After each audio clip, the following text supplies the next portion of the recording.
आप सभी का हमारे YouTube channel A1 study area पर फिर से स्वागत है। मैं सोनू कुमार आप लोगों के लिए हिंदी क्लासेज शब्द विचार लेकर आया हूं। जैसा कि आप लोग हमारे इससे पहले वाले वीडियो में वर्ण विचार देख चुके हैं, मैं आप लोगों के लिए यह वीडियो काफ़ी इम्पोर्टेंट है और परीक्षा के व्यू से तथा जॉब के किसी भी प्रकार के जॉब के व्यू से काफ़ी इम्पोर्टेंट है इस टॉपिक।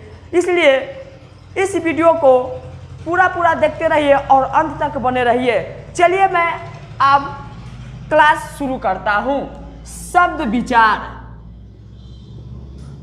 शब्द विचार,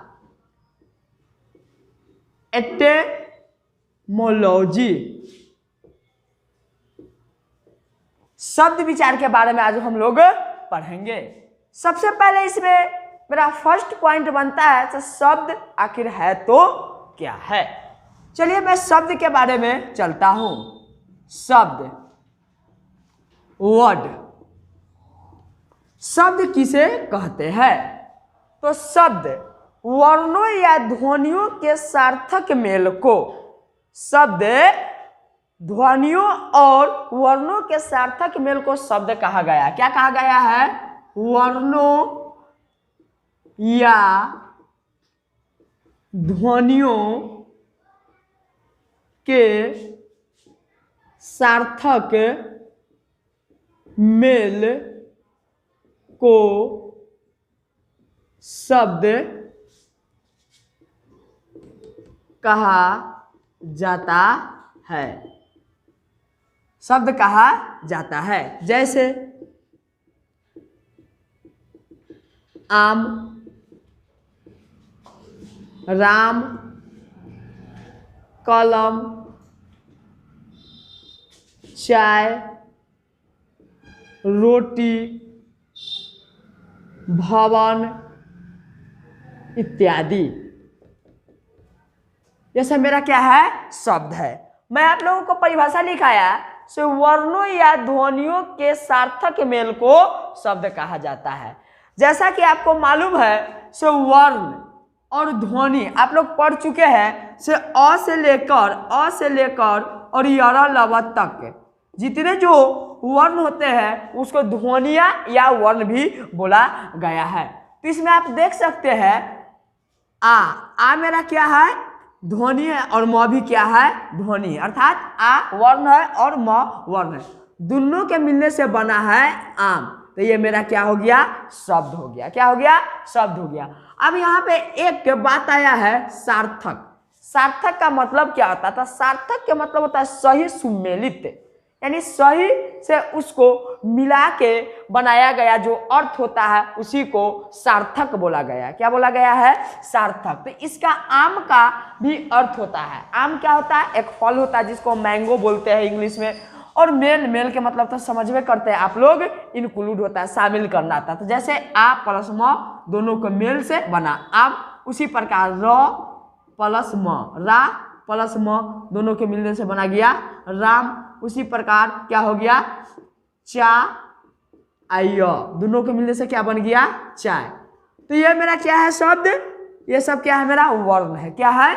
ये सभी क्या है? वर्ण है। और वर्णों के जब वर्णों के जो मेल से बना हुआ क्या कहलाया? शब्द कहलाया। क्या कहलाया? शब्द कहलाया। चलिए मैं शब्द आप लोग को बतला दिया हूं। उम्मीद है कि ये आप लोगों को समझ में आया होगा। अब मैं चलता हूं पद में। पद है तो क्या है? पद और शब्द में थोड़ा सा अंतर है। पद और शब्द में थोड़ा सा अंतर है। पद किसे कहते हैं आपको बतला देते हैं। जब किसी शब्द को किसी वाक्य के रूप में प्रयोग करते हैं तो वह पद कहलाता है। क्या कहलाता है? पद कहलाता है। जब किसी शब्द को किसी वाक्य के रूप में, अर्थात जब किसी शब्द को एक बहुत सारे वाक्य के रूप में, जैसे में आप लोग पढ़ चुके होंगे, से बहुत सारे वर्णों के मेल से वर्णमाला बनता है। उसी प्रकार यहाँ पे बहुत सारे शब्दों को मिलने से जो एक वाक्य के रूप में प्रयुक्त होता है उसको पद कहा जाता है। चलिए मैं इसका परिभाषा लिख देता हूँ। तो क्या लिखूंगा इसका परिभाषा? तो जिस शब्द का प्रयोग, जिस शब्द का प्रयोग वाक्य के रूप में, वाक्य के रूप में किया जाता है उसे पद कहते हैं। उसे क्या कहते हैं? पद कहते हैं, पद कहते हैं। फॉर एग्जाम्पल जैसे में देख लेते हैं, यानी मैंने आप लोग को परिभाषा लिखाया, जिस शब्द का प्रयोग, जिस शब्द का प्रयोग वाक्य, वाक्य कहने का मतलब सेंटेंस, वाक्य कहने का मतलब सेंटेंस, अंग्रेजी में इसको सेंटेंस बोल के रूप में किया जाता है उसे क्या कहते हैं? पद कहते हैं। जैसे राम आम खाता है, तो इसमें आप देखिए राम मेरा क्या है? शब्द है। आम भी क्या है? शब्द है। खाता भी शब्द है। ये तमाम सारे क्या है? शब्द है ना। और यह शब्द को एक वाक्य के रूप में, सही वाक्य के रूप में हम प्रयोग किए हैं, तो यही मेरा क्या हो गया? पद हो गया। क्या हो गया मेरे बच्चे? पद हो गया। उसके बाद होता है और बहुत सारा होता है, मोहन खेलता है, मोहन खेलता है। मोहन भी शब्द, खेलना भी शब्द, तो ये दोनों के जब सार्थक यानी शब्द को हम एक वाक्य के रूप में प्रयोग किया, क्या हो गया? पद हो गया। उसी प्रकार हो गया सीता नाचती है, ये भी क्या हो जाएगा? यहाँ से यहाँ तक पद हो जाएगा। क्या हो जाएगा? पद हो जाएगा। अब हम लोग चलते हैं, शब्द के कितने भाग होते हैं, काफी इंपॉर्टेंट। ये जो अभी हम लोग पढ़े हैं, यह शब्द का यानी इंट्रोडक्शन कहा जा सकता है। शब्द किसे कहते हैं, पद किसे कहते हैं, अर्थात शब्द और पद में क्या अंतर है। तो मैं अब शब्द का भेद जान लेता है। अभी तक लोग यहां से हम लोग पढ़े हैं, वह शब्द का इंट्रोडक्शन था, शब्द और पद में क्या अंतर है। अब जो मैं आप लोगों को बतलाना चाहूंगा, जो काफी इंपॉर्टेंट, जो कि परीक्षा के व्यू से जितना भी मैं कहूंगा उससे ज्यादा आप लोग इस वीडियो को देख के और जब एग्जाम देने जाइएगा तब मालूम चलेगा से वास्तव में सोनू सर क्या कहते थे।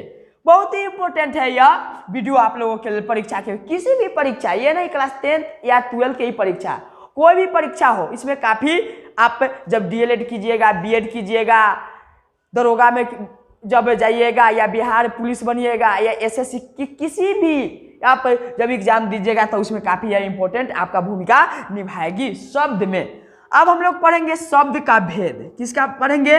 शब्द का भेद। शब्द का भेद। शब्द को भेद के आधार पर मुख्यतः 4 भागों में बांटा गया है। कितने भागों में बांटा गया है? 4 भागों में। शब्द को भेद के आधार पर मुख्यतः 4 भागों में विभाजित किया गया है। पहला है आपका अर्थ के अनुसार शब्द, अर्थ के अनुसार। दूसरा है आपका बनावट या रचना, ये बनावट, रचना या कर लीजिए व्युत्पत्ति, व्युत्पत्ति के आधार पर शब्द। तीसरा है आपका वह है उत्पत्ति के आधार पर, उत्पत्ति के आधार पर। और चौथा जो है आपका रूपांतरण के आधार पर, रूपांतरण के आधार पर शब्द। मुख्यतः शब्द को 4 भागों में बांट दिया गया है और इसमें अब इसका डिटेल्स, इसका डिटेल्स, इसका डिटेल्स और इसका डिटेल्स के बारे में जानेंगे। और यही मेरा आपका लास्ट जो होगा, इसी पर यह मेरा पूरा शब्द नाश्ता होगा। शब्द का पूरा जो टॉपिक है इसी चारों के बारे में हमको पढ़ना है और मेरा शब्द विचार जो टॉपिक होगा वह समाप्त हो जाएगा। तो चलिए मैं आप लोगों को अर्थ के अनुसार शब्द के बारे में बतलाता हूँ। काफी इंपॉर्टेंट अर्थ के अनुसार शब्द है, तो यह सब इंपॉर्टेंट, सब आपको ध्यान में रखना है, सभी को पढ़ना है। क्योंकि आप लोग जानते हैं किसी प्रकार के अगर एग्जाम में बैठते हैं या परीक्षा देते हैं तो आप जॉब के अनुसार अगर तैयारी करेंगे तो आपको हो सकता है जॉब मिल जाए, लेकिन देरी से मिले। लेकिन नॉलेज के अनुसार से अगर आप उस चीज़ को पढ़ते हैं, तो नहीं हम इस पढ़ रहे हैं चीज़ तो मेरा नॉलेज होना चाहिए, हमको नॉलेज हो, तो उसके अनुसार अगर हम पढ़ेंगे तो काफ़ी हमको सीख मिलेगी। अब हम लोग पहला चलते हैं, वह था अर्थ के अनुसार। अर्थ के अनुसार शब्द, अर्थ के अनुसार शब्द। इसके अनुसार शब्द को मुख्यतः दो भागों में बांट दिया गया है। पहला जो है आपका, पहला है सार्थक, सार्थक शब्द, और दूसरा है आपका निरर्थक, निरर्थक शब्द। इसको कितने भागों में बांट दिया है मेरे दोस्तों? दो भागों में बांट दिया गया है। अर्थ के अनुसार शब्द को कितने भागों में बांट दिया है? दो भागों में। अब चलिए निरर्थक शब्द किसे कहते हैं उसको थोड़ा जान लीजिए। तो वैसा शब्द जिनका अर्थ निश्चित हो, जिनका अर्थ क्या हो? निश्चित हो, वैसा शब्द जिसका अर्थ निश्चित हो, जिसका अर्थ क्या हो? निश्चित हो, उसे सार्थक, उसे सार्थक शब्द कहते हैं। फॉर एग्जाम्पल, जैसे मैंने क्या लिखाया? वैसा शब्द जिसका अर्थ निश्चित हो उसे क्या कहते हैं? सार्थक शब्द कहते हैं। जैसे रोटी, रोना, हंसना, सोना, गाना, नाचना इत्यादि, ये सभी का अर्थ क्या है? निश्चित है। इसका अर्थ बदलने वाला नहीं है। रोटी है तो रोटी का अर्थ बदल के भात हो जाएगा? कभी भी नहीं होगा। रोना, रोना का अर्थ बदल के हंसना हो जाएगा? नहीं होगा। रोना होगा तो वो रोना ही होगा। हंसना, हंसना के अर्थ बदल के पीना हो जाएगा, खाना हो जाएगा, लाना हो जाएगा? नहीं होगा। तो ये तमाम सारे शब्द का है जो अर्थ होता है वो निश्चित होता है और अर्थानुसार होता है। कैसे होता है? अर्थ के अनुसार होता है। वैसे शब्द को हम सार्थक शब्द कहते हैं। अब चलते हम निरर्थक शब्द में। तो वैसा शब्द, वैसा शब्द जिसका अर्थ, जिसका अर्थ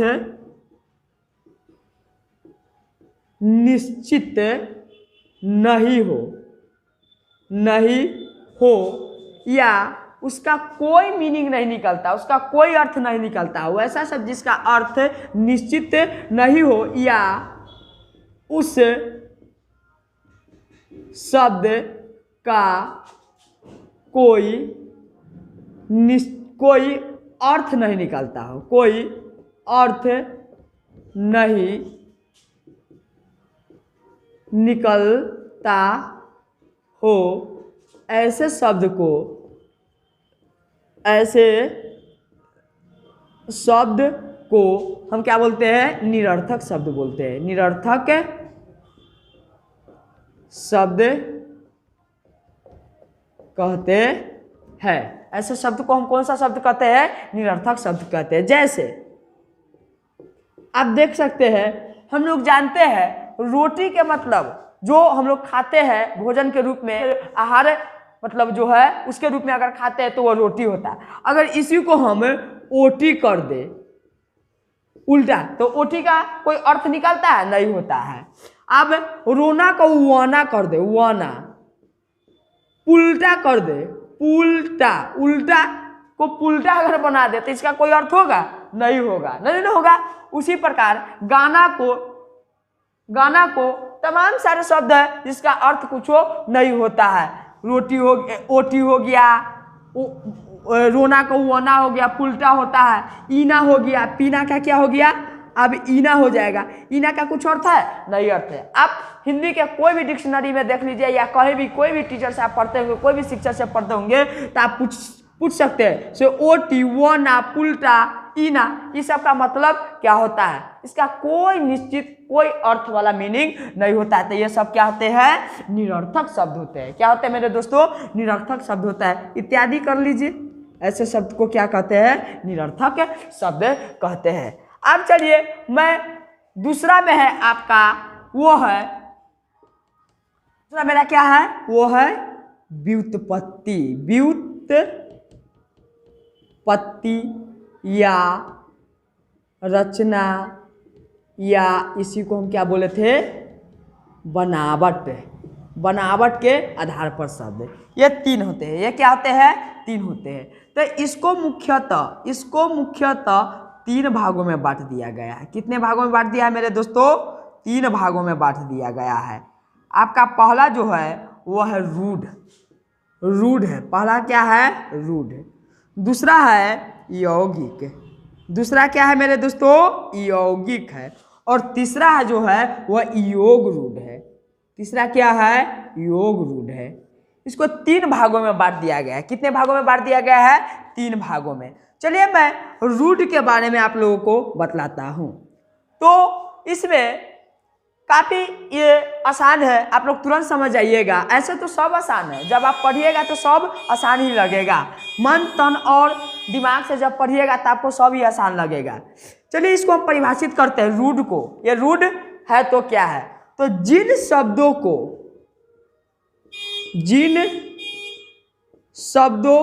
को खंड या टुकड़ा करने पर उस खंडित हुए भाग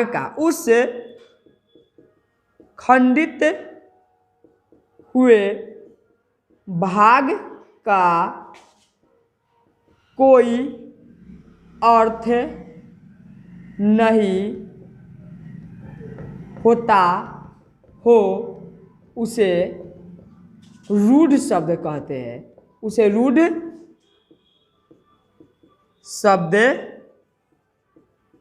कहते हैं। जैसे में आप देख सकते हैं, मेरा शब्द है, मान लेते हैं आम। क्या है? आम। अगर इस आम को मैं खंड करूंगा, क्या करूंगा? खंड करूंगा तो क्या होगा?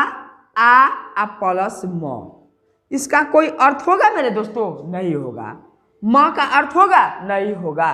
तो मेरा परिभाषा क्या कहता है रूढ़ में? से जिन शब्दों को खंड या टुकड़ा करने पर उस खंडित हुए भाग का, कहने का मतलब इस शब्द का हम खंड किए, इसमें कौन सा भाग खंडित हुआ? तो ये वाला हुआ, ये वाला हुआ।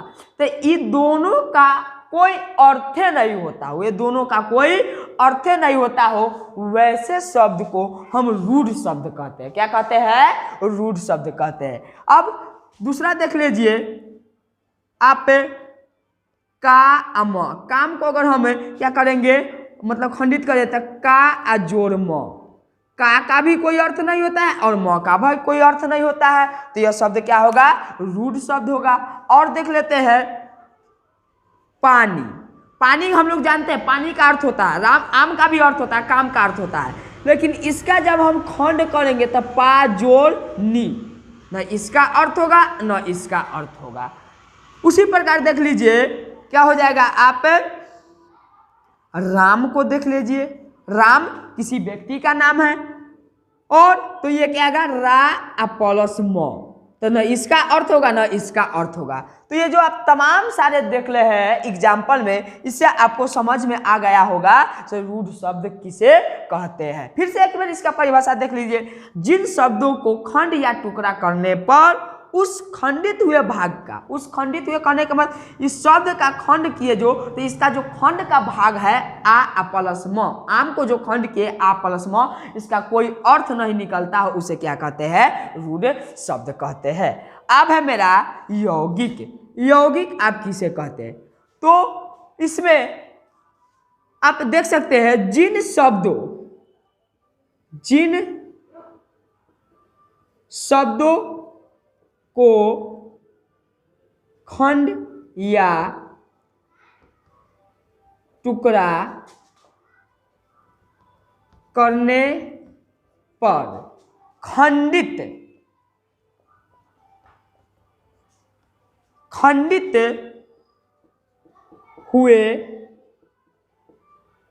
हुए दोनों या खंडित हुए दोनों भाग का अर्थ होता है, उसे यौगिक कहते हैं। उसे क्या कहते हैं? यौगिक कहते हैं। परिभाषा इसको एक बार और देखिए। मैंने यौगिक में क्या लिखा है? जिन शब्दों को खंड या टुकड़ा करने पर खंडित हुए दोनों भाग का, खंडित हुए दोनों भाग का अर्थ होता है, उसे क्या कहते हैं? यौगिक कहते हैं। जैसे मैं यहाँ मैंने खंड किया था तो इसका दोनों भाग का कोई अर्थ नहीं निकलता, लेकिन यहाँ पे निकलेगा तो इसको हम क्या कहेंगे? यौगिक कहेंगे। जैसे में आप देख सकते हैं विद्यालय। विद्यालय मेरा एक शब्द है। विद्यालय का मतलब आप लोग जानते होंगे, स्कूल वगैरह होता है जहाँ पे शिक्षा, जहाँ वैसा घर जहाँ पे शिक्षा अर्जित किया जाता है, उसे क्या कहते हैं? विद्यालय कहते हैं। तो विद्यालय हो गया जिसको मैं स्कूल बोलते हैं। तो इसको हम अगर खंड करेंगे तो विद्या प्लस आले, विद्या प्लस आले। अब मैंने परिभाषा में लिखाया दोनों खंड, दोनों जो ये खंड किए, ये दोनों का अर्थ होता है, तो उसे क्या कहते हैं? यौगिक करते हैं। वास्तव में ये होता है। आप देख सकते हैं विद्या का अर्थ होता है शिक्षा। विद्या का अर्थ क्या होता है? शिक्षा होता है। क्या होता है? शिक्षा होता है या बुद्धि होता है। क्या होता है? बुद्धि होता है। और आले के मतलब होता है घर। आले का मतलब क्या होता है? घर। तो वैसा घर जहाँ पे शिक्षा प्राप्त की जाती है, बुद्धि प्राप्त की जाती है, वैसे घर को हम विद्यालय बोलते हैं। क्या बोलते हैं? विद्यालय बोलते हैं। उसी प्रकार से आप दूसरा देख लेंगे, इसी में एग्जाम्पल पाठशाला। क्या है मेरा? पाठशाला। पाठशाला में आप देखिएगा तो क्या होगा? पाठ जोड़ शाला, पाठ जोड़ शाला। तब पाठ के मतलब होता है वर्ग। पाठ के मतलब क्या होता है? वर्ग। और शाला, हाँ इसमें आप कंफ्यूज कीजिएगा, ये एक प्रकार के गाली भी होता है, लेकिन वो जो गाली होता है आपको दंत स से होता है। क्या से होता है? दंत स से होता है। जो आपकी वाइफ के भाई जो होते हैं उसको हम साला बोलते हैं। क्या बोलते हैं? साला बोलते हैं। लेकिन ये साला के मतलब आप यही साला मत समझ लीजिएगा मेरे दोस्तों, क्योंकि इसका अर्थ कुछ और होता है और इसका अर्थ कुछ और होता है।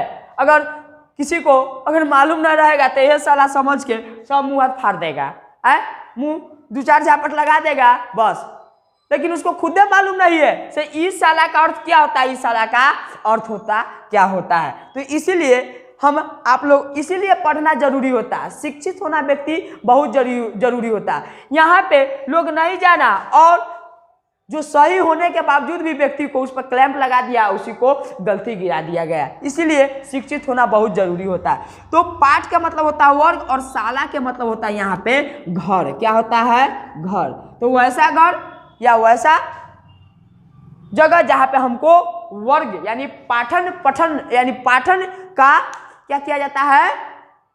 कार्य किया जाता है, वैसे हम उसको क्या कहते हैं? पाठशाला बोलते हैं। क्या बोलते हैं? पाठशाला। उसी प्रकार से और सारा होता है हिमालय। हिमालय, तो हिमालय में क्या होगा? हिम जोड़ आले। हिम जोड़ आले। आप लोग जानते हैं आले के मतलब क्या होता है, घर होता है। आले का मतलब क्या होता है, घर। हिम के मतलब होता है बर्फ।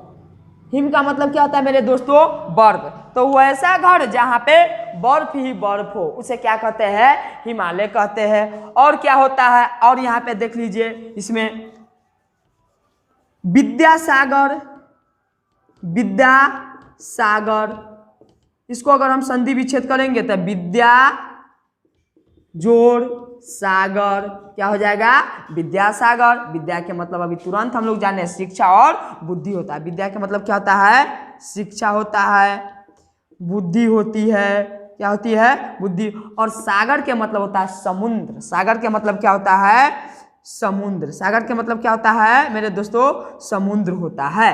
तो वैसा समुद्र जहाँ पे बुद्धि का कोई कमी नहीं हो, वैसा जगह या वैसा समुद्र जहाँ पे शिक्षा बुद्धि का कोई कमी न हो, उसी को हम विद्या सागर बोलते हैं। क्या बोलते हैं, विद्या सागर बोलते हैं।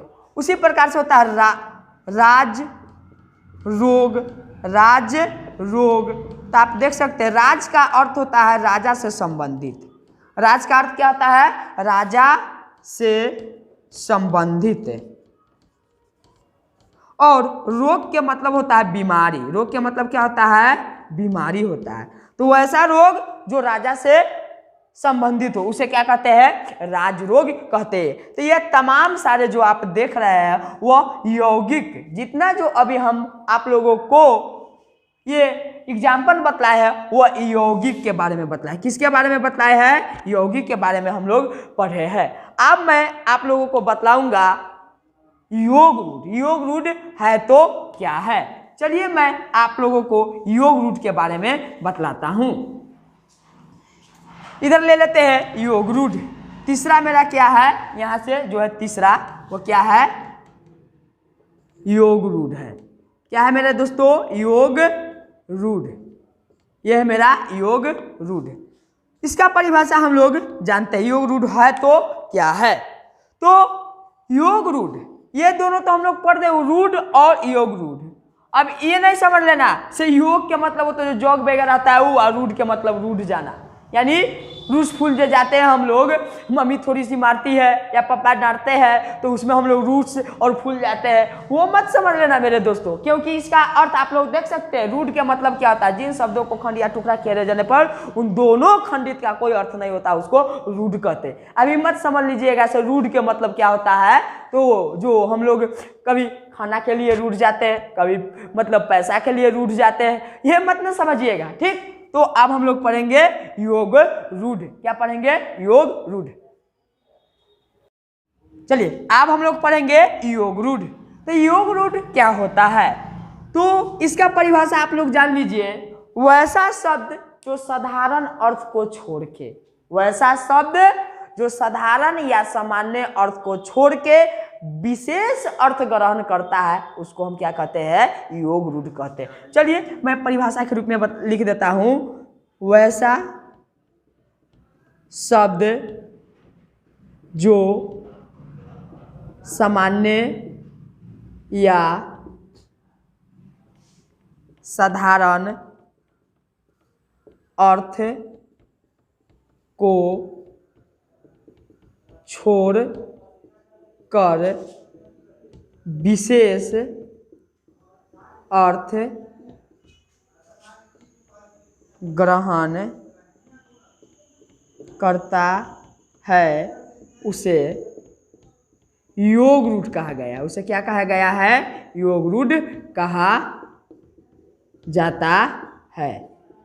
चलिए फॉर एग्जाम्पल, क्योंकि ये सभी में एग्जाम्पल ही काफ़ी इंपॉर्टेंट होता है। ये जितना जो पढ़े हैं रूढ़ यौगिक, इसका परिभाषा काफ़ी कम पूछते हैं। जब आप कंपटीशन की तैयारी करने जाइएगा या किसी प्रकार के जॉब की तैयारी कीजिएगा तो उसमें आपको जैसे ही पूछेगा, जब आप एकेडमिक तैयारी कीजिएगा तो आपको हो सकता है रूढ़ और यौगिक या और योग रूढ़ का परिभाषा सहित यानी उदाहरण सहित परिभाषा पूछ सके। तो यह बोर्ड के लेल तो है ही, लेकिन जो आप ये जैसे जितना बतला रहा है वो काफ़ी इंपॉर्टेंट है किसी प्रकार के कॉम्पिटिटिव एग्जाम के लेल। तो मैंने आप लोग को बतलाया से वैसा शब्द जो सामान्य या साधारण अर्थ को छोड़कर विशेष अर्थ ग्रहण करता है उसे क्या कहते हैं, योग रूट कहते हैं। जैसे आपको मालूम होगा लंबोदर, लंबोदर, लंबोदर किसको बोलते हैं, जिनका लंबा पेट होता है। क्या होता है, लंबा पेट। इस प्रकार से होता है ना, इस प्रकार से लंबा पेट। हमको ही ना समझ लीजिएगा लंबा पेट, ठीक ना। अब जिनका लंबा पेट होता है उसको लंबोदर कहा गया है, यानी लंबा पेट वाले को क्या कहा गया है, लंबोदर कहा गया है। ऐसे इनको गणेश जी बोलते हैं। क्या बोलते हैं, गणेश जी, गणेश जी।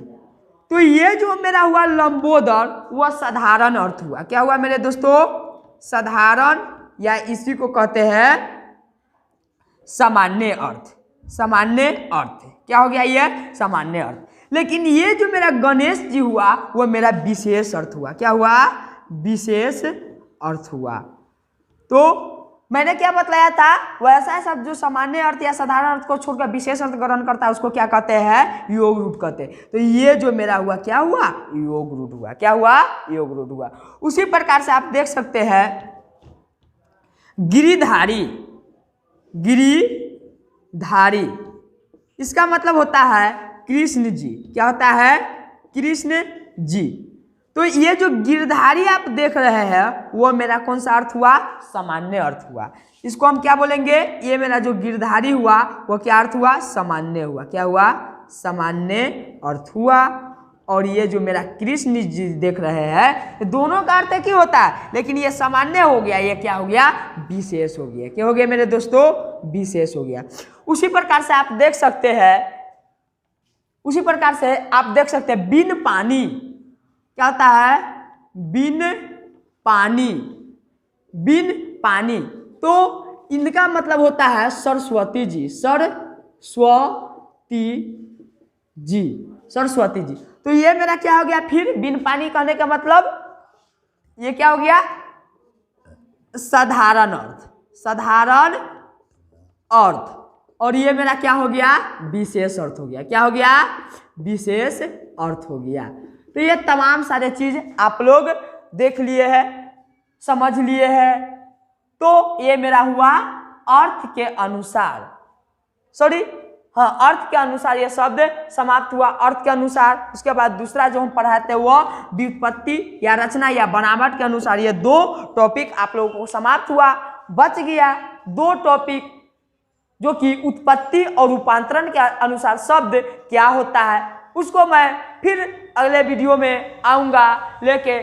तब तक हमारा ये वीडियो देखते रहिए और पूरा फुल समय तक इसको देखिए, जिससे आपको काफ़ी समझ में आ पाए। जय हिंद, जय भारत।